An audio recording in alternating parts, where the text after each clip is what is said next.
Экранизации компьютерных игр сегодня дело, мягко говоря, рискованное. Мало того, что нужно тщательно ознакомиться с первоисточниками, дабы понимать, с чем работаешь, так еще нужно угодить поклонникам экранизируемого материала, плюс еще заинтересовать обычного рядового зрителя, об играх которых он ни сном, ни духом, но и при этом не получить гнилых помидоров от кинокритиков. Чтобы вы понимали, насколько высок уровень скепсиса в отношении экранизации игрулек, вот какое у народа отношение к удачным экранизациям. А они, представьте себе, есть. Warcraft разгромили кинокритики, и только благодаря остальному миру он сумел избежать кассового провала. Castlevania, в отличие от орков, получил рейтинг свежести, но сам мультсериал прошел тихо и незаметно. Причем настолько, что никто и нигде в русскоязычных сообществах, посвященных кино, не рассказывают об этом уникальном достижении в истории мирового кинематографа. Касла стала первой экранизацией игр, которая получила рейтинг свежести на сайте Rotten Tomatoes.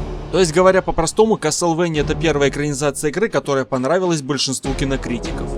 Предыдущий рекорд принадлежал Angry Birds, чей рейтинг составляет 43%. Но владельцы крупных пабликов о кино как бы говорят зрителю: ничего не вижу, не говорю, не слышу. Papers, Please хоть и официальная, но все же любительская экранизация, не до конца реализовавшая свой потенциал. Хоть простой народ ее одобряет. И пока просторы отечественных кинотеатров продолжает бороздить новая Лара Крофт, я хочу вам рассказать об экранизации моей самой любимой игры в истории — Return to Castle Wolfenstein. Считайте этот ролик неким дополнением к предыдущему. Кстати, этот ролик, между прочим, эксклюзивная вещь. Если не видели, бегом смотреть, вам понравится, обещаю. Об экранизации этой игры говорили дважды, в 2002 и 2007 годах. Известно только то, что режиссером ленты был назначен Роб Коэн, поставивший фильм «3 икса» с Вином Дизелем, а сценаристом Роджер Эвери, ответственный за «Криминальное чтиво». И казалось бы, что можно было надеяться на как минимум что-то интересное. Режиссер, умеющий ставить бодрый экшен, а с пером в руке был на минуточку лауреат премии «Оскар». Но, к сожалению или к счастью, дальше слов дело не пошло, и официальной экранизации мы, скорее всего, уже не увидим.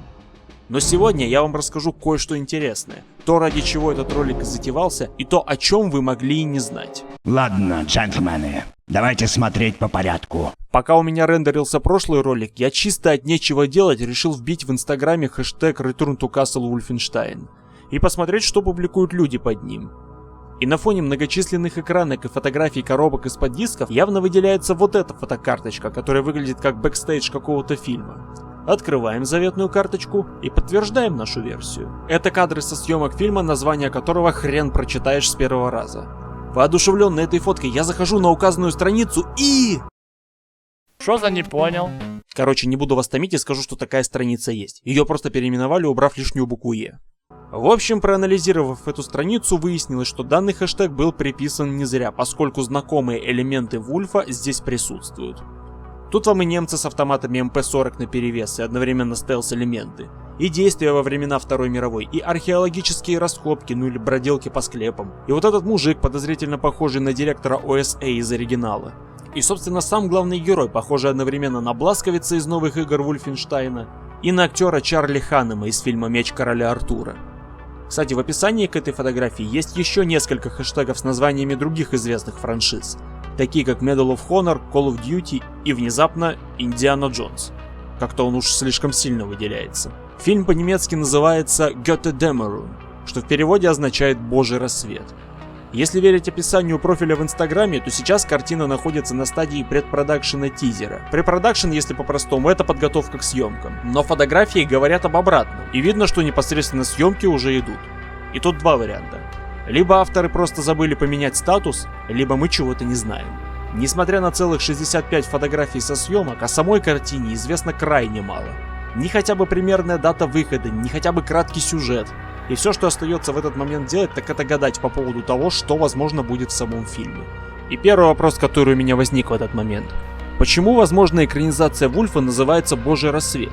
Я предположил, что такое название выбрано исходя из главного события всей игры, а именно операции воскрешения. Как понятно из названия, в основу операции легло воскрешение герцога Саксонии Генриха I по прозвищу Птицелов. Правивший в X веке герцог запомнился тем, что был весьма жестким, но очень могущественным и талантливым правителем. Вел наступательную политику, был грамотным военным стратегом, что подтверждалось в битвах, в том числе и против славян. Кстати, есть интересный факт из его биографии. Когда умирал король Германии Конрад, он не мог передать свою власть по наследству, так как у него вообще не было наследства. И умирая, король просил своего брата передать власть Генриху и, собственно, символы власти. С этой вестью они навестили Генриха и, собственно, заставили его за ловли птиц, за что прозвище и получил. Кстати, этому событию в декабре исполнится 1100 лет. Ровно!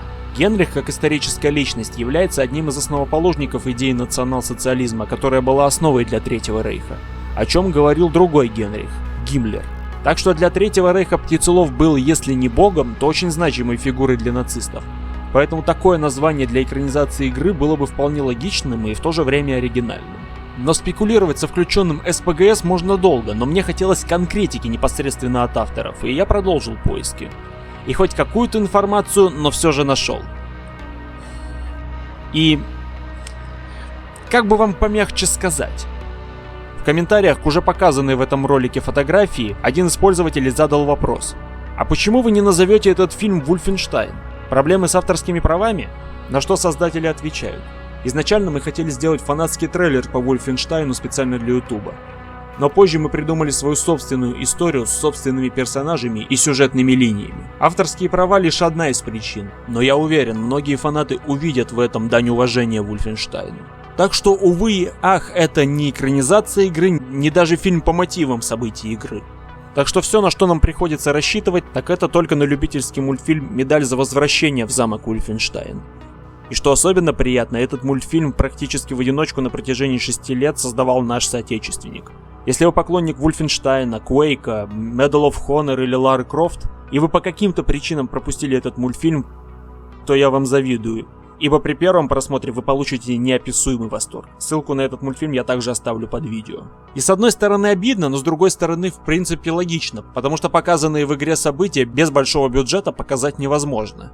Даже в развитых странах, где люди будут работать исключительно на энтузиазме. Но с другой стороны, они придумали хоть что-то оригинальное и не будут слепо копировать сюжет игры. Это тоже, знаете ли, круто.